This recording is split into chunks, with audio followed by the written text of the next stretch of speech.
What's up, and welcome back to a new season of the 4-8 Men podcast. We are on our third season now, and it's honestly been such a fun journey. You know, we started about a year and a half ago, and I've had the opportunity to interview a lot of amazing people, a lot of awesome family members, and I'm excited to have a new season where I'm interviewing a lot of my good friends. Hopefully, we're going to be doing a lot more in-person interviews, and thankfully today I got one of my best friends with me.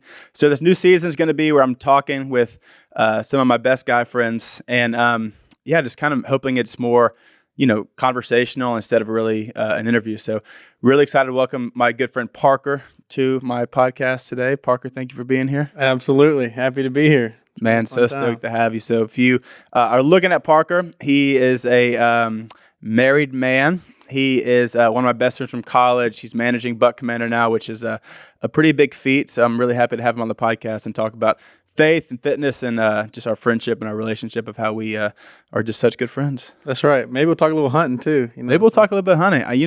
We were just talking before the podcast. I would say I'm officially a duck hunter. I went 5 times the last I think 2 weeks of the season, and I'm officially hooked. Hey, it only takes one good duck hunt to get hooked. That's so true. Everyone always says it's the most it's the most expensive thing to be addicted to or something like that. Yes, not far off. Yeah. So, and the gun, the equipment, the boat, it just keeps adding on. This is like it's kind of like not really appropriate, but someone commented on my post like you're addicted to the quack.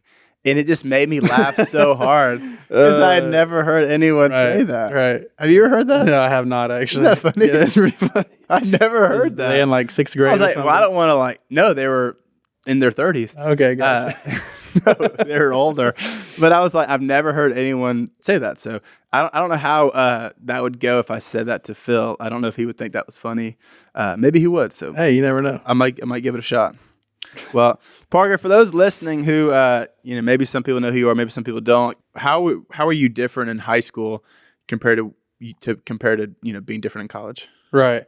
I would say, I like to say that the Lord interrupted my story early on to kind of save me from the college craziness. Yeah. Because I feel like once you get into college, your decisions, like the consequences, get a lot bigger. Yeah.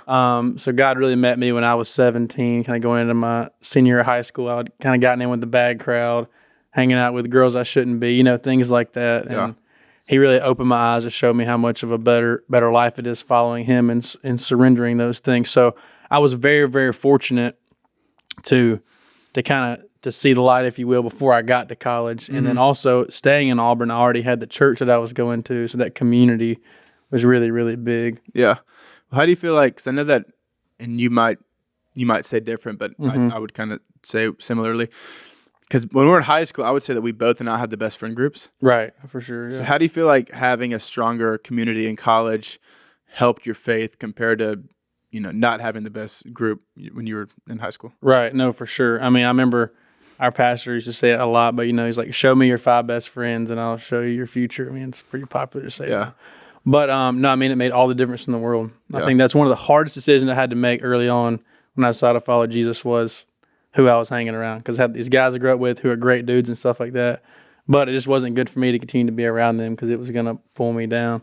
So I saw, that was, if not the biggest thing that helped really change my life and sustain me in my faith. It's like easy to make a decision on Sunday or at a youth camp or something like that. But that community is what's going to sustain you, but it takes a lot of time. It takes intention, to hang out with those people, to seek out those people. And like you said, we joined community groups and Bible studies together. We weren't just, watching football or whatever. It takes a lot of intentionality. Yeah. So how do you feel like you do, kind of break off of that? Because I feel like a lot of people ask those questions of, I'm starting to get serious with my faith and the people that I'm hanging out with aren't the best group, but I don't want to come across hypocritical or cynical or judgmental.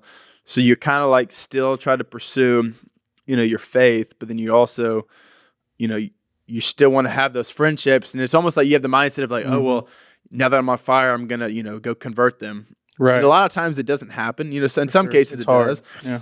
So how do you feel like you did it to where it didn't come across as hypocritical? Man, I know I tried my best. I can't say I handled it perfectly for sure. I'm sure that some of those people did see me that way. I remember one specific conversation. I was supposed to live with a couple of guys freshman year, and I got to the middle of my senior year of high school, and I realized I was like, hey, if I live with these guys, like that's not going to be a good environment to live in.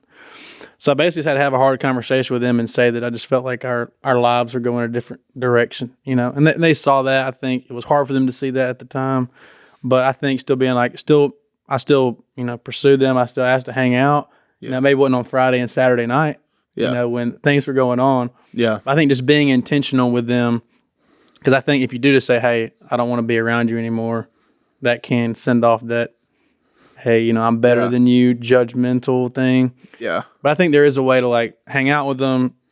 You pray for them. You want to see them, but maybe not in the places that you used to hang out. Yeah. Because that was the trigger, at least for me. Yeah. So for those listening, I think Parker's probably the only person I know that was a senior in high school that would have been doing that to relationships.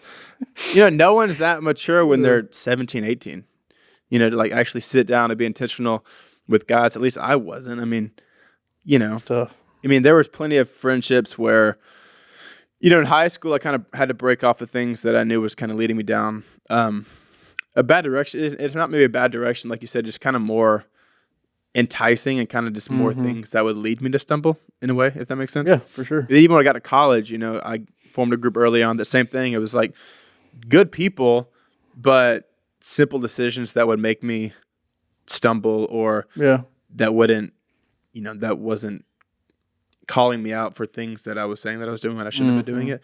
So, I mean, that's just, I did not know that story of you when you were a senior in high school, like making that decision. That's crazy. Yeah, I mean, it's still one of the hardest conversations I've ever had to have, you know, because I love those guys. They were, I mean, childhood friends, spent every day with them until that point. But it's really cool to see, like, I'm still friends with them. Like, we still talk. If I'm back in town, like, we're still hanging out and stuff. So I think, you know, there's a way to do it. It's really hard. But kind of coming back to that community piece, I did have older men around me that were really giving me wisdom that suggested those things. I think that's another key piece of that is not only having people your age that are going to call you higher and that are going to hold you accountable, but having guys that are a lap ahead of you that have been through college that can tell you, hey, this is how things are going to be. Who you surround yourself with is going to really determine where you go. So obviously your church is the best place to find that in most cases, but I think that's such a key piece. Yeah. Not only have we been in bad friendship circles at times in our life, but we've also been in you know, dangerous workout habit patterns, I guess you could say. You know, things that just led to idolizing and just super unhealthy habits that we had formed. So if you're watching this on YouTube, if you're listening, Parker's wearing a jacket. He's super jacked, super big arms. But we both went through seasons and, you know, a decent while time periods of where we did find our identity in that, and it was addicting. And at least for me, when I was super caught up in working out, it just made me a lot more sinful. Like when I was kind of finding my identity in it, and when I was super just obsessed with like having a good physique, it made me just be more worldly. So for you going from high school to college and even to where you're at now, how have you grown in kind of weaning off that, you know, finding your identity in fitness, but also being in a place now where you're healthy and you're bigger now probably maybe than you were then? Definitely. Like you're in better shape. Yeah, I mean, I would like to start out with saying that how I got into working out was, you know, I was probably 6th or 7th grade and I was just a small, scrawny kid, you know, and I didn't want to, people would make comments about it and I was insecure. So I was and you didn't play sports. And I didn't play sports, So I was like, hey, I need something to go for me, right? Yeah. So I started working out, you know, to look better and kind of things. You start being interested in girls and stuff. You want to look good. Yeah. But it definitely became an idol to me. It definitely became something I was consumed with, just how I looked and just that working out scene. It's I mean, if you surround yourself with guys that are having the same mindset, it's easy to get sucked into it. It is. It's unhealthy. So I took about maybe a year and a half from working out, period. And I'm not saying everybody has to do that, but I just feel like that was what was healthy for me. Most it was like senior year and kind of part of freshman year, just like, hey, I need to just take a step back to really grow and mature to be able to come back and do it in a healthy way. And I think it just took that time in my heart to go, okay, this is working out's great. It's great for your mental health. It's great. It's important to be physically, obviously, the scripture that this whole thing's based around. It's important. Yeah. But it's not everything. It's not going to fulfill, bigger biceps. Yeah. It feels in the moment like it's going to satisfy, but it's not. Or a girl making a comment about you isn't going to satisfy like you think it will.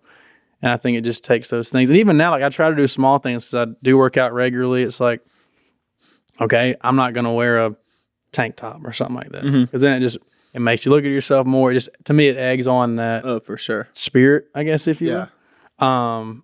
And so I try to be careful. It's not like the struggle's gone now. Like, no, if you saw me walk into the gym with a tank top, you would be like, either him and Sadie are having problems, or like you would be like, he's not in a good spot right now. Yeah. Like unless I'm like at my house in a gym, like my house. If I went in a public gym wearing a tank, this is just for me. I'm not judging anyone else. That was me too. Yeah. Yeah. I just if I were to see myself in the mirror, I would be like, I don't know what you're doing because, like, whatever has led to this is probably not a good thing. Right. It's just for me personally. Yeah, because think about it. Most people, I speak from experience. You're wearing a tank top because you want people to look at you. Yeah.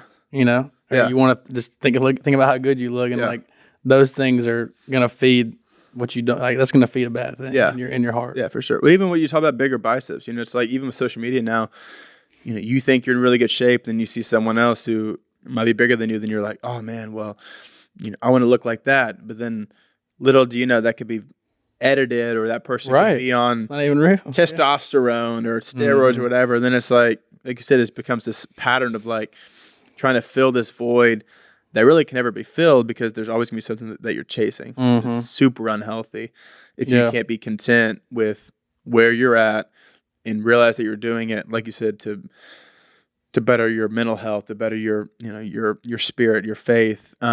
Just because it's fun, working out is fun. Yeah. But if you're doing it to fill a void that you feel like it's going to fill, it's never going to satisfy that. So if you've been listening to our podcast for a while now, then you've heard me talk about AG1 in the past. And Athletic Greens is something that I've been taking for about a year and a half, maybe even 2 years now, close to this point. And it's something that I take in the mornings. It's been a part of my morning routine for a while now. And it helps me with my workouts. It helps give me energy. It helps give me focus. It helps improve my digestion. And I really do feel like it helps with my lifts, with my cardio, with whatever I'm doing for the day, or even if I'm having a rest day. Just it improves my my mood, my energy, and like I said, digestion with all the things that I know that I need. And I feel like it makes my performance better in the gym and just in life in general. So typically, if my schedule allows it, I love to work out in the mornings. And before I go to the gym, that's when I'll take my AG1. I'll take it just before I head out to the gym. It gives me energy. It improves so much my digestion. And like I said, I don't like taking pills or vitamins. And it's really funny. So I've mentioned before that my family loves it. My dad takes it. My mom's been taking it. But now I've got someone else on the train. My neighbor, who's also one of my friends, heard me talking about it on my podcast. And he asked if I had any extra for him to try. So I gave him a travel pack sample. He tried it. He loved it. So now he ordered it for himself and he's been taking it faithfully. So what's actually in this stuff though? Well, with one delicious scoop of Athletic Greens, you're absorbing 75 high-quality vitamins, minerals, whole food source superfoods, probiotics, and adaptogens to help start your day off right. And this special blend of ingredients supports your gut health, your nervous system, your immune system, your energy, recovery, focus, and aging, all the things. And what I also love about AG1 is that it's lifestyle friendly. So whether you eat keto, paleo, vegan, dairy-free, or gluten-free, it fits in that lifestyle. And it contains less than 1 gram of sugar, no GMOs, no nasty chemicals or artificial anything, while still tasting good. It also supports better sleep quality and recovery. But you don't have to just take my word for it. Athletic Greens has over 7,000 5-star reviews, and it's recommended by professional athletes and also trusted by leading health experts. So right now, it's time to reclaim your health and arm your immune system with convenient daily nutrition. It's just 1 scoop and a cup of water each day. That's it. There's no need for a million different pills to look out for your health. And to make it easy, Athletic Greens is going to give you a free 1-year supply of immune-supporting vitamin D and 5 free travel packs with your first purchase. All you have to do is visit athleticgreens.com/Huff. Again, that's athleticgreens.com/Huff to take ownership over your health and pick up the ultimate daily nutritional insurance. We had a great comment earlier about how, struggling one thing, like idolizing your physique or fitness can lead to other struggles. And I thought about how, think about, Genesis, Exodus, and the Old Testament when they had literal idols, right? Yeah. Statues and things like that. Anytime that there would be a time of reform, you know, when a new king would come in or a new judge or whoever it was like, hey, we're gonna follow God again. We're gonna remove these idols. It was never really just one idol. Like it was like, hey, we're gonna remove this idol and this one. Like it was, I feel like idol worship breeds idol worship. Yeah, you know, like good. If you crack the door open on something, because like you said, it's like we're just looking to fill a void. Yeah, and only Christ can fill. So when we go to other things, it just, oh well, that didn't satisfy, so I got to try something else. That didn't satisfy, so I got to add in something. No, that's else, so true. Know? Yeah, for me, it's like, because well, I will kind of preface it and say when I was a sophomore in college, I got super into working out, but I was still following Jesus strongly. So this kind of what I'm kind of referencing kind of more so maybe ties back to freshman year, maybe late in high school, and that's when I did start to work out. Like I said, if the goal was to look better, a lot of times what you said, it kind of breeds other idols. At that time in my life, I really wanted to be in good shape. I was going to the gym and more than likely listening to secular music. So I was worshiping that. I was also addicted to pornography. So filling a void with like worldly, while also still wanting to like go to church and potentially lead a Bible study, you know, you can only do that for so long to where the two just can't, like they don't mesh, you know, they butt heads so abruptly. And like you said, for me, like being addicted to one thing ultimately just led me being addicted to another thing because it's not going to fill you or satisfy you. So it's like if I'm addicted to working out, then I'm going to be addicted to checking myself out. If I'm addicted to checking myself out, I'm going to be addicted to listening to songs that are built about myself and, you know, me doing what I want to do. And me doing what I want to do is going to make me be addicted to something that focuses only on me, for me, which is pornography. Right. So it's like it's just a slippery slope of, you know, you start with the one thing and you just slowly just keep digressing. But I love that with Genesis and Exodus because it's so true. Oftentimes it was not just one idol. Right. You know, it's maybe started with one, but then that bred to so many other things. Definitely. Yeah. So for us, you know, we always say we had the best friend group in college. I mean, for sure. You know, we really did have just the best group of dudes. Besides me and Parker, we had 10 other people that were super solid. We had Bible studies, we had prayer nights. And, you know, for me, that was super beneficial. Obviously, we had an awesome church. You know, our pastor is one of our best friends, you know, collectively. But just having guys on the regular that we could, you know, meet with, talk with, just do life with, that were pursuing the same things. It was the first time in my life that I'd ever had that. So I didn't have that, you know, middle school or high school or early on in college. Really, when I got established in college, is kind of when I had that firm foundation.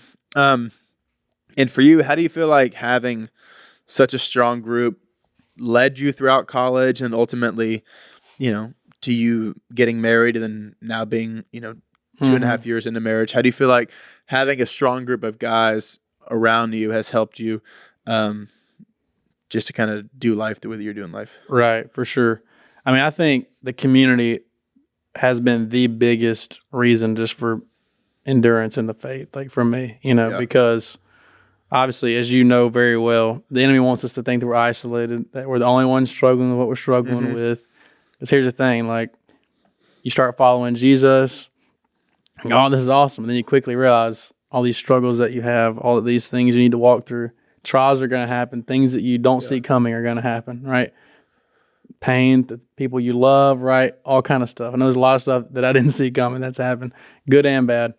And you need people around you to be able to be your strength in those times. Obviously, Lord is your ultimate strength, but He can use those people to encourage you, to pray for you, to give you, you know, wisdom when you need it. You know, those kind of things. It's just if we're on our own, we're gonna fail.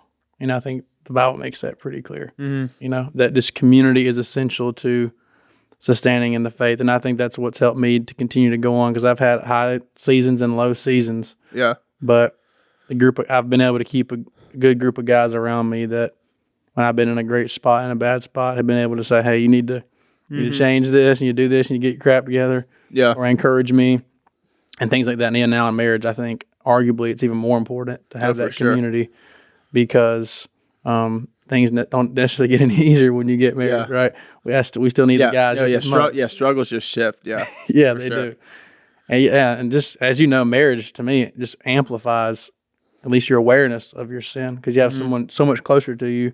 Yeah, so you're selfish, constantly pointing it out. Yeah, right. Like if you're being selfish, in a great way. If you're being selfish, like you're in college, you can just go home. Like you don't really impact anybody else sometimes. Yeah. But in marriage, it does. Yeah, and those kind of things. Yeah. So I think sometimes too, because like you said, and me and you, really, I would say out of our friend group, we were kind of the first ones to enter into, dating seriously, getting engaged, which was hard. Getting married, which was harder because a lot of our friends, didn't really fully understand it, and we have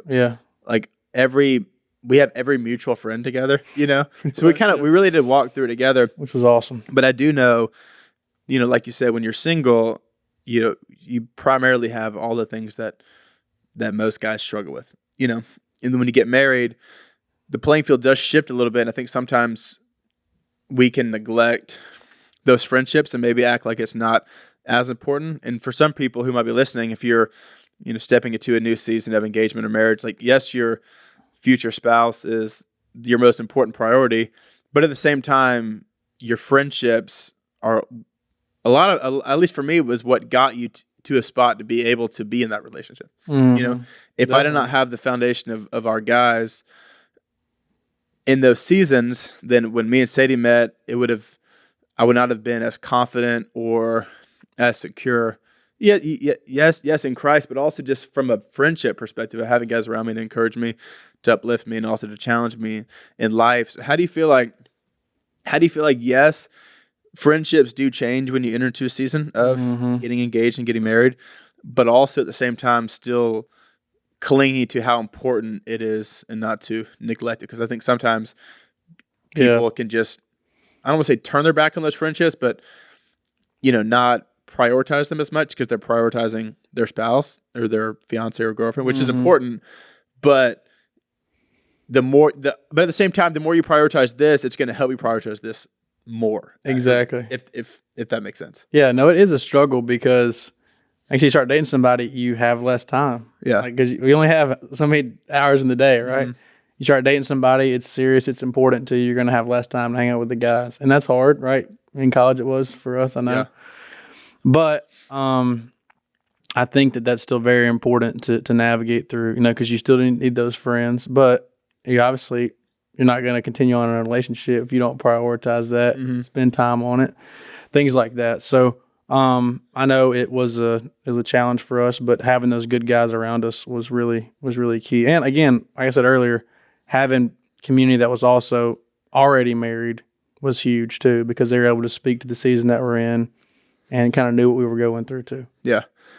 Well, we've talked a lot about community, and I kind of want to shift because, I think a lot of people listening might be in a season where you are about to move to a new place, or you're currently living in a new space. And I was kind of a little different. I grew up in the same city, town, whatever, for 17 years. Then I went to college and then did college. Now I moved, here. But you grew up in the same city for 23? Yeah, 24? Yeah. 23, 24 years. Yeah.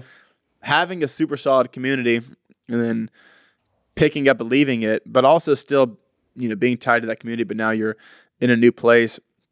So what do you feel like, how do you feel like you've adjusted to moving in a new place, and really just what advice do you have for people that are, moving somewhere new, that are kind of leaving that old community to find a new community, but also still being with that community? Because we still talk to our friends all the time. Sure. We're just not necessarily doing life with them every day. Right. So how have you kind of adapted to the community part, and how do you feel like maybe even your relationship with God has changed from being in a place where you were comfortable being in the place to being in a new place? I like what you said about being comfortable, because we were very comfortable. Even more so for me. I grew up there my whole life. Church was awesome. All that, like, super plugged in, but it was easy to get just too comfortable. And so I think it was honestly been the best thing for us to move here, to get out of that, to go, okay, we want to really plug in with people. And honestly, we've been really, really blessed by you guys and our friends here that have just loved us so well, that have been awesome. We never would have thought we would have felt so connected so quickly But that took time. That took intention. You know, like you move to a new place, like I'm going to go to church 2 weeks in a row and then, you know, go get coffee with a few guys and I'm going to have community. Like, no, like we've been here 8 or 9 months. Like it takes time, but it's easy to want to give up. I feel like when you move to a new place because you don't see results quickly. But think about it. We're in college for 4 years. It took 4 years to build those friendships, to make those memories of people growing up. Same thing. Like it just takes time. And it's hard coming out of college for a lot of people that are at least like us, where you did have such a great community and such a great church. Like, man, I just want to go back to that. I just want to go back to that. You keep calling those friends, and they said that's great. Yeah, I feel like that does keep some people from growing and moving on because they're just every 3 days they're calling their best friend from back home. Yeah. And again, that's good. Yeah, it is great. You should be.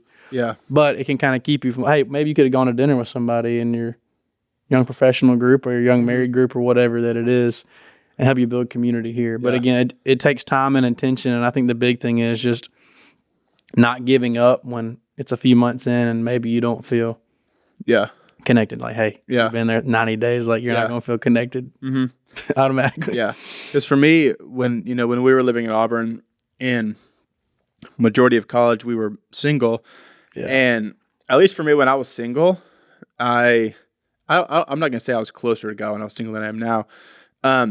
But relationally, my relationship with God has changed a lot more. Just because when we were single, we had, a lot more free time, whether to go read more or pray more or, go to worship nights more. Like we just had more free time. Mm-hmm. And for me now, being a husband, being a father to one, almost another one in the womb, got to be a family of 4, like, I have less time, but at the same time, my relationship with God can still be just as strong. It just might look a little different. So for you moving from Auburn and like we kind of said, just being comfortable, how do you feel like yes, the community aspect has adapted. How do you feel like you've even adapted in your relationship with God?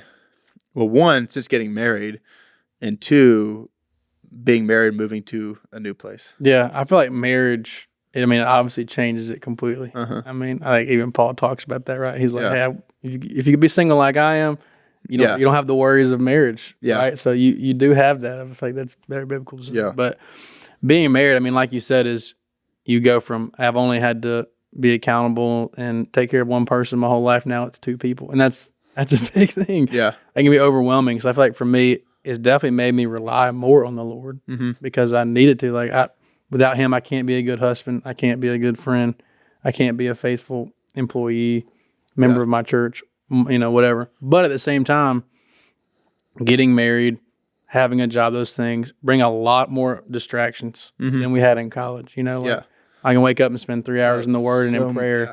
And now I'm like, man, like I have to fight so much harder for that. Yeah. Because I have so many distractions. Like I feel like it's something this year I want to get better at. I feel like I let a lot of distractions come into my life last year and just not being disciplined, those kind of things. So I feel like it's been good for me to move. It helps you kind of reevaluate where you're at because you're not just you've been somewhere for a while. You kind of get in systems, you get in routines, but the change can be good. You're like, hey, why was I doing that? Oh, just because that's what I always did. Yeah. Right. But now, like, oh no, I need to change how I'm living. I need to change how I think. I need to change my schedule because it's not honoring God.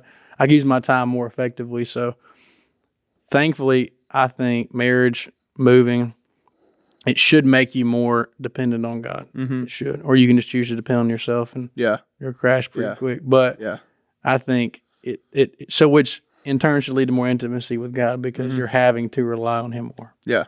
Is there anything that like kind of maybe surprised you? Or because obviously, for me it was weird and difficult because we were in college and then COVID hit.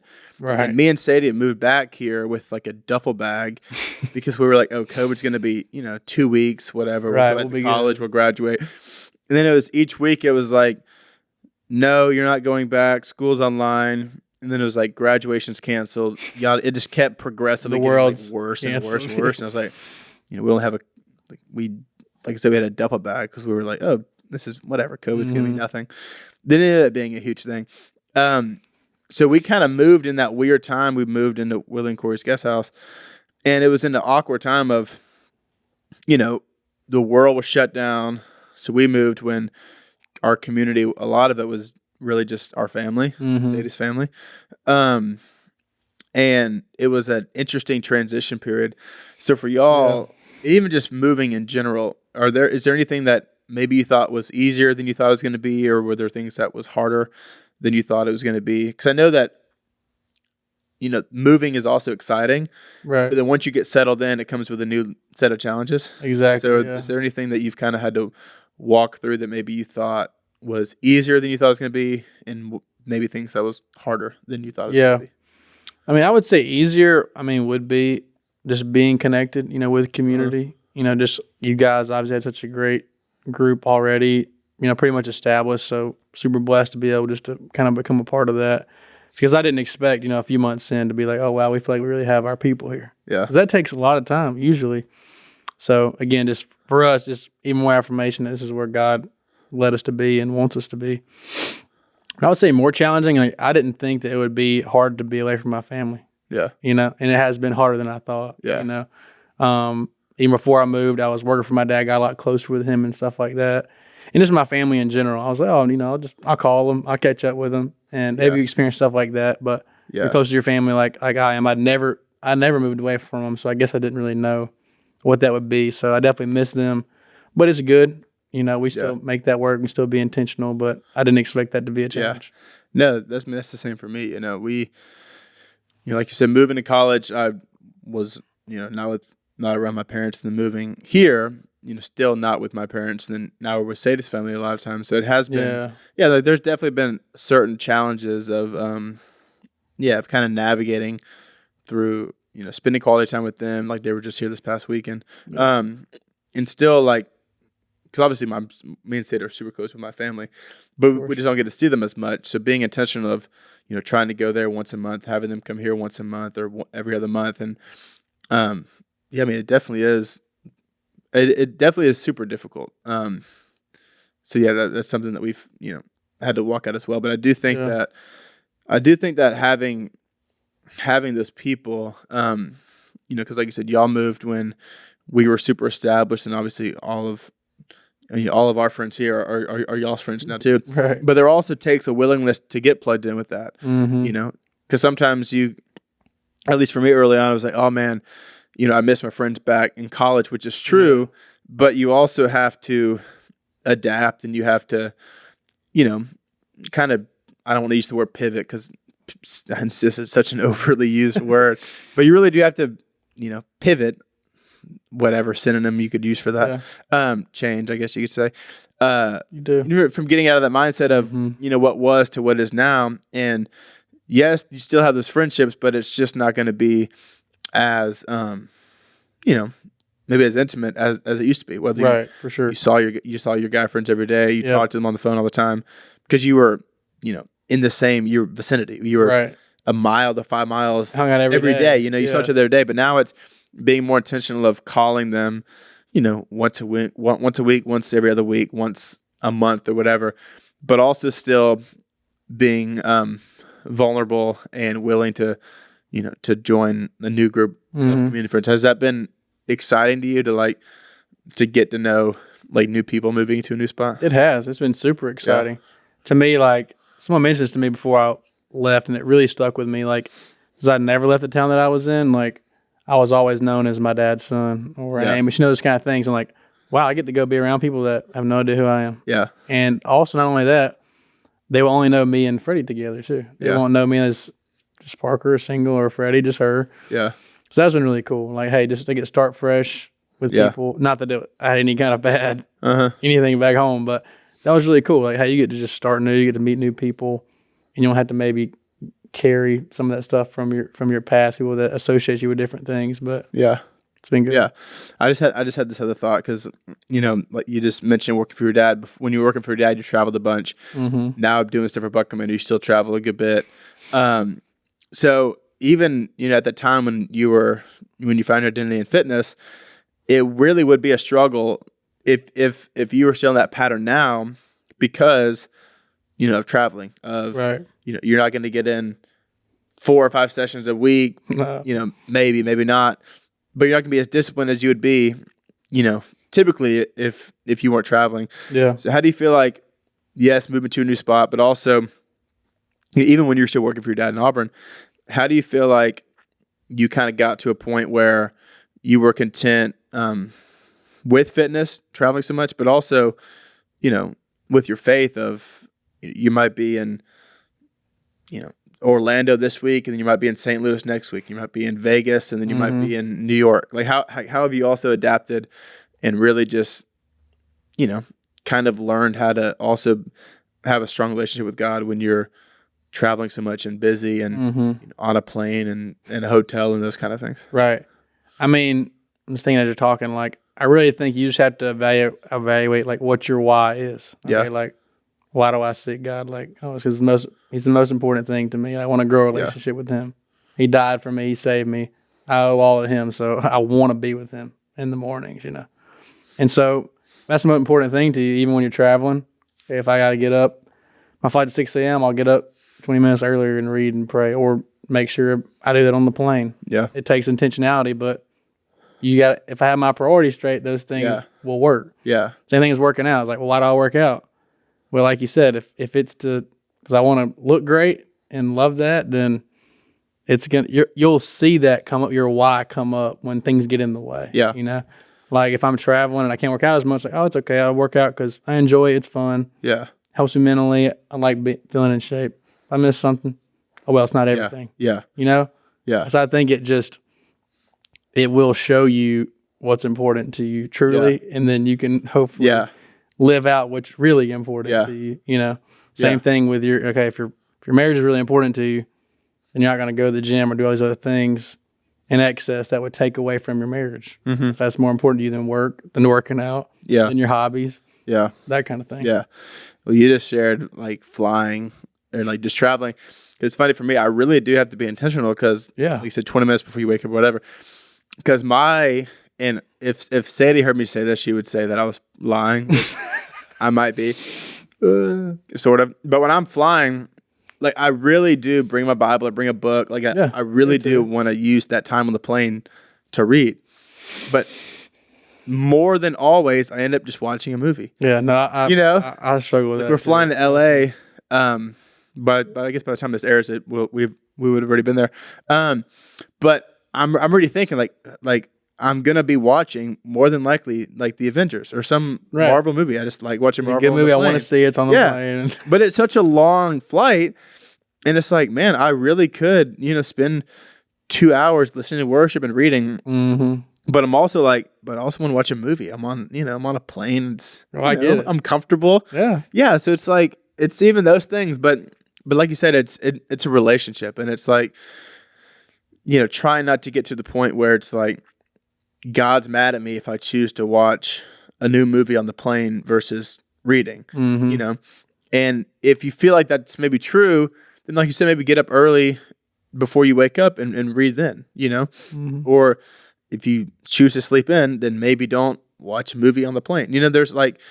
There's all these things that you can do.